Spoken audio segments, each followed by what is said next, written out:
Equity Week is a national week of reflection on issues of equity in resource distribution in Kenya, and in 2017, this took place from the November 13th to the 17th.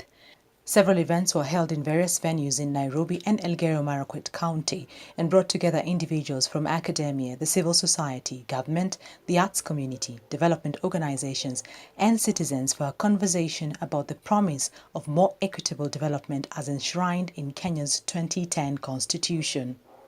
There is a long history of unequal access to government services in Kenya, including access to basic social services such as education and health. Before devolution, some areas felt they were marginalized and they did not enjoy the same level of access to services and development as other areas in the country. When we were campaigning for the new constitution, Kenyan people were promised a lot of things. And most of them knew that with the coming in of county governments, all their problems will be sorted once and for all. And it became really a challenge. And for Elgeyo Marakwet, during the second financial year, we realized now that it was a challenge. And that triggered the county assembly to come up with a bill, an Equitable Development Act.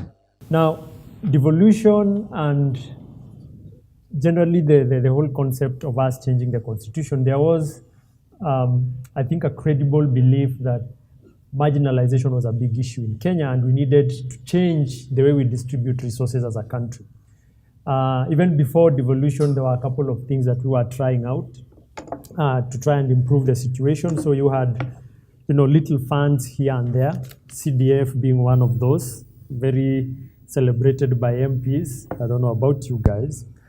But that still continues even after we changed the constitution, in that there is still a belief that as we are dealing with issues of marginalization, we'll create little funds here and there. So CDF has become very big. Counties have also started trying to create their own little CDFs with the word development funds. So there is still I believe that we need to think about the inequalities that exist within the country, but the approach that we take and the discussions that we are having, as Jason mentioned earlier, is slightly different from a broader discussion that covers a broader spectrum than just the little funds and the CDFs of this world. Now, while devolution is great and those funds have their own merits, the discussion about the bigger budget and how equitable the distribution of that bigger budget is has remained non-existent, in fact, in many of the conversations.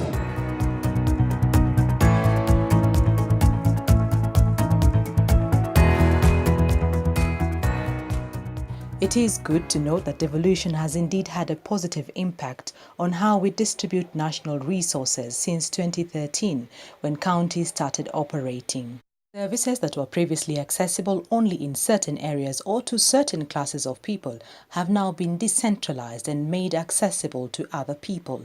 When we make a comparison of the situation pre- and post-devolution in some counties, specific positive trends in the provision of healthcare services can be observed. When we looked at research on the health workers, for example, we saw that there is some positive impact of devolution towards resolving the inequalities that were present prior to devolution. So we see that devolution, because spending of health sector is driven by counties, we see devolution as a positive thing in the country, because we can tell that things are changing for the better in the counties where the counties have control. But at the national level, it's still status quo. They are spending as they used to spend. So there could be implications for that, but what we could say is devolution indeed has had positive impact on equity in this country. Let's look at the pre-devolution situation. Three things. At the time of devolution, there were certain inequalities, and we're going to look at three. We see that there was unequal spending. There was obviously an equal number of health workers. And when we look at the distribution of county residents per health workers was also unequal. And we also look at the skill mix at the beginning of devolution.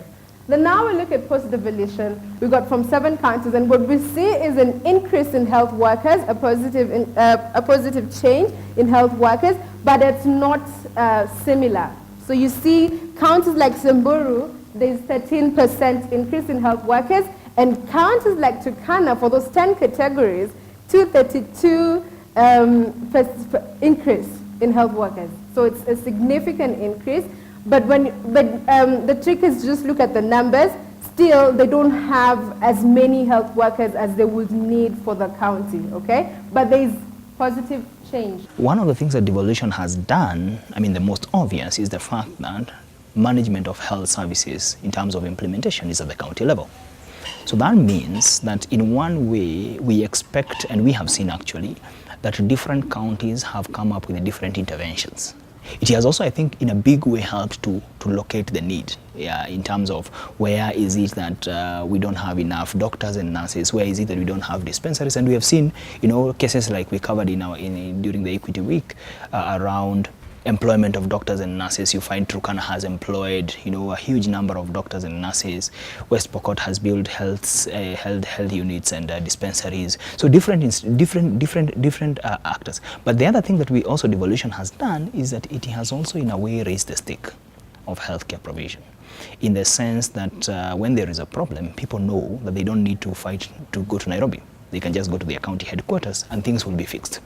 Overall, when I look at healthcare before devolution and healthcare after devolution, when we look at it really closely, you realize that devolution has been such a good thing to health system in the country because of two things. One, infrastructure-wise, there are places where to get a dispensary, it would be so hard.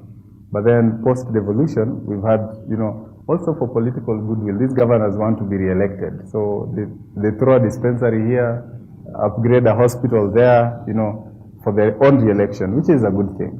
Unfortunately, like someone raised it earlier, sometimes you don't think about the personnel. So whereas the infrastructure is being improved, the software, the soft skills are not being improved.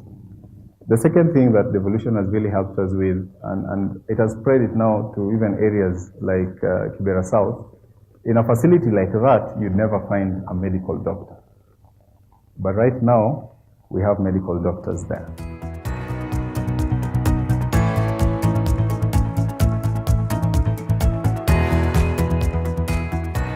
According to Article 175 of the Constitution, one of the objectives of devolution is to ensure equitable sharing of national resources between the national government and all the 47 counties. The Commission on Revenue Allocation tries to achieve this through a number of mechanisms such as the equitable sharing formula that distributes revenue among counties and the marginalization policy used in the distribution of the Equalization Fund. However, large inequalities also exist within counties, and there are unique interventions being made by individual counties to address them. When we talk about the development, we always talk about good governance, inclusivity, participation, and consultative approaches. But when you just ask yourself that with good governance, with good participation, without equity, will our people be satisfied that we are doing the right things? And we realize that however much we prudently utilize our resources, without that equity, our people could not understand and even appreciate the good practices that we are applying. What is equitable? Do you just divide the resources to all the wards and you start implementing projects? What are the parameters that we need to consider before doing all these things? So there are so many perspectives, but as Elgeyo Marakwet, we tried a formula, and I think that formula is working. Through this act, 60% of our development budget were shared equally among the 20 wards, and the remainder, the 40%, were shared based on population. Of the 40%, 38% were shared based on population. We also had county flagship projects, which we We gave them 23%, poverty index 22%, the land area 8%, emergencies, we took 5% of the 40% development to go to emergencies, and fiscal responsibility, and also bearing in mind the diversity of our county. We know we have areas which are semi-arid, and other areas are well off. They receive enough rainfall throughout the year. And I think through this formula, somehow the people of Elgeyo Marakwet are appreciating devolution. And we've been trying to see how we can improve on this act. Remember, it was done by the first county assembly, and as we continue working with our new county assembly, we are yet to have another sitting and just share the challenges, share the successes of this act, and see how we can further improve on it. I've been to West Pokot. They built a doctor's plaza, and they budgeted for that in 2015-16 and 2016-17. Same case to Samburu. They are trying to put staff houses in their county, and they're offering means of transport like their motorbikes to go to those areas that are hard to reach. And then for Elgeyo Marakwet as well, they're trying to put residential facilities for their health workers. And then within Samburu, they promoted staff just to encourage them to stay in their county.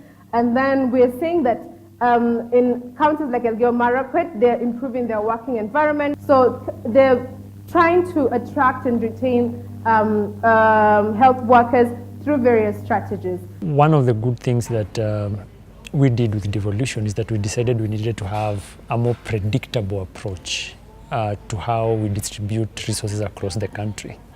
And across the country in these terms came regions, which are counties, and so we have a formula that guides how much money goes to each county.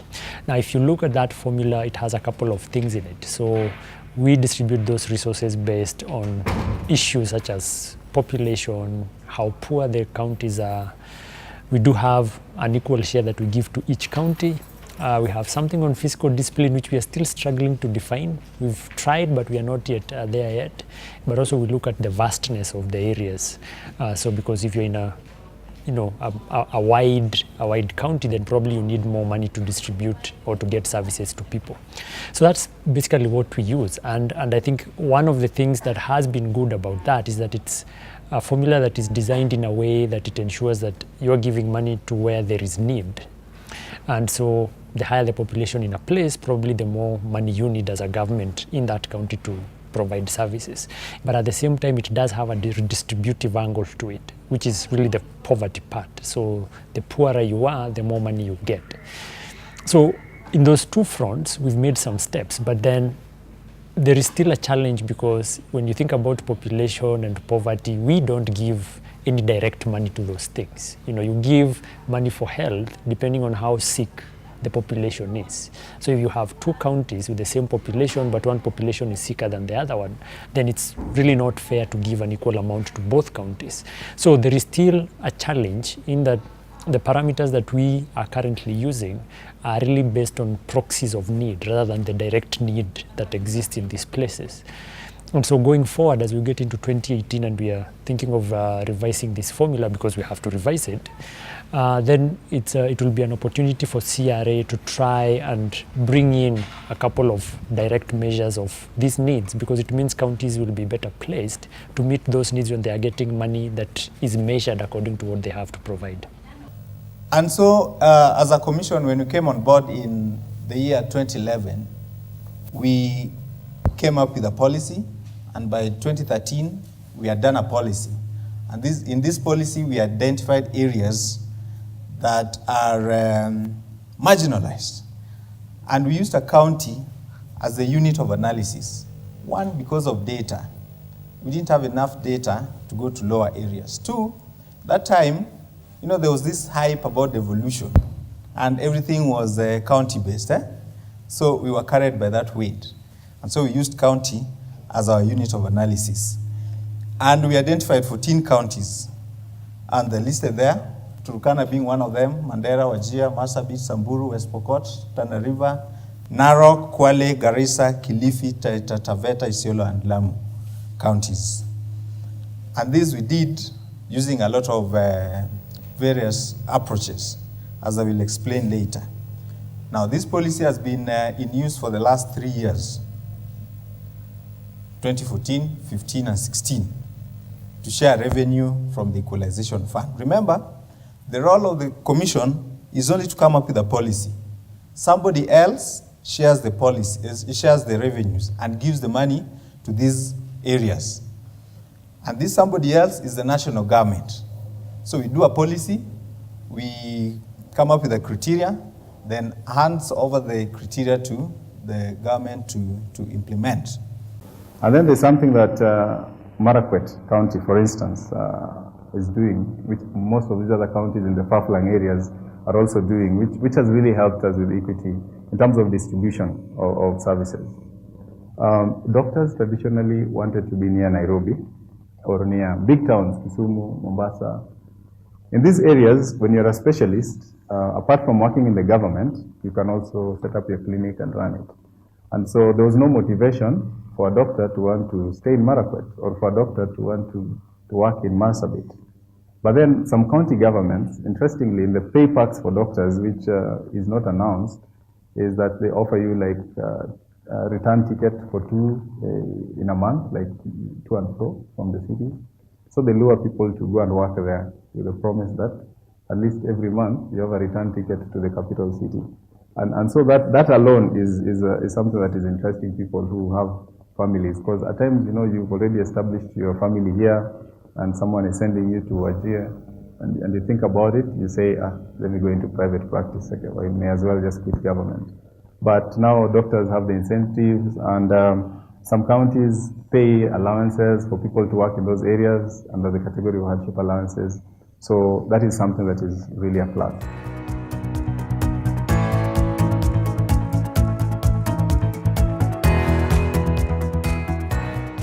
However, large inequalities also exist within counties, and there are unique interventions being made by individual counties to address them. There have been challenges to these various mechanisms implemented by both the CRA and the county governments, and with lessons learned, different strategies are being drawn as to how to address these challenges. When we look at the research that was done on infrastructure, we see that actually what was being done before is still being done, okay? So we are spending more, for example, in Nairobi and Kiambu and such counties on infrastructure, and that is the national government. Now in 2016-2017, in the national budget, the government, for some good reason, decided that they were going to present the development budget, not so much in terms of the monies for development going to the departments within ministries, but they decided that they were actually going to list each individual project under the departments and ministries at the national level. Of course, it's quite a huge number of projects, but we decided to focus on the State Department for Infrastructure and the State Department for Water Services. For roads, and let me start with roads at the top, for the scenarios where we could tell where a project was to be in terms of counties, this is the spread you see in terms of allocations. As you can see, the top 10 has what I would call the usual culprits. Nairobi is at the top. Of all the 47 counties and the allocation made to those projects, 22 or basically 23% of that allocation is for the county that you guys are in, which is Nairobi. Then followed by Mombasa with about 16%. So you can see just those two counties take almost half of the budget, okay? So that's something interesting to note. Now, if you look at the bottom, Vihiga, Lamu, and the rest, they're almost getting nothing. So you can see there are 8 counties actually that had 0. So ideally, you can see that 73 or basically 74% of the budget was allocated to just the top 10 counties. So 37 counties shared a quarter of the budget. When you go to our wards, you will realize that we usually conduct something called public participation, where these people from the same ward come to one place and they discuss how they share their resources between themselves. We have realized one very serious issue, whereby when you are the host, for example, a sub-location is the host of the public participation process, you end up finding that sublocation getting quite a huge chunk of the money going to that sublocation because majority of the people who participated come from the same location, that place. So what's the relationship between PB and Makueni's health sector? Since PB comes in at the planning level of the county budget cycle in Makueni, basically through PB, citizens' inputs are collected, then they're incorporated in the budget proposal document, which is then tabled in the county assembly, then it's appraised and approved. Through PB, Makueni has been able to invest in about 53 dispensaries, medical facilities through the PB process. This brings up to a total of about 169 dispensaries. And what Makueni has effectively done in this process is reduce the distance, the average distance to a medical facility from 10 kilometers before PB and devolution to about 4.5 kilometers after PB and devolution. Much as this is the case, you find that many of these facilities, most of which are dispensaries, only have only offer limited healthcare services should a citizen want to go to visit them. And they've also been described as operating at bare minimum. This is information coming from the Ministry of Health at Makueni sub-county. So generally, and from the sample of counties that we got, it seems like devolution is definitely a good thing because it's given counties or it has given the country some space to discuss what we need in terms of health services within smaller units. And it seems the agreement in many of those smaller units is that we need to increase the number of health staff that we need. Of course, with time, we'll need to measure what kind of impact that has on actual service provision. And that's where things get very interesting because increasing the number of health facilities, increasing the number of health workers does not automatically translate. So that's something that we have to actually see whether it will play out, because it could be that we are just building health facilities, but they are not running. It could be that we are employing people and they are all in Lodwar, not in Loima or in Kibich or elsewhere in Turkana County. So there is still some more work to do to understand how this plays out. And then the last thing, which is what also Caleb said, is the need to consider within county distribution, how is the inequality within the county. And we're seeing counties like Turkana, we're looking at their data, and they're projecting to increase their health workers by a certain percentage, but the distribution of health workers in different sub-counties and different hospitals, it's responding to some inequalities, okay? So beyond the across the country inequalities, there's still inequalities within the county that we need to consider in distribution of health human resource.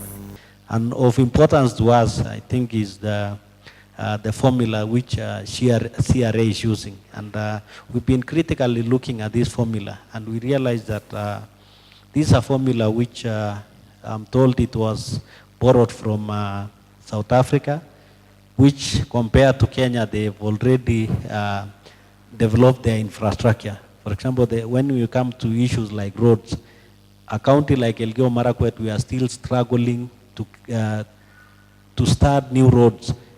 And using the formula to, the formula mainly focuses on maintenance of roads which are already existing, and even water projects and other projects.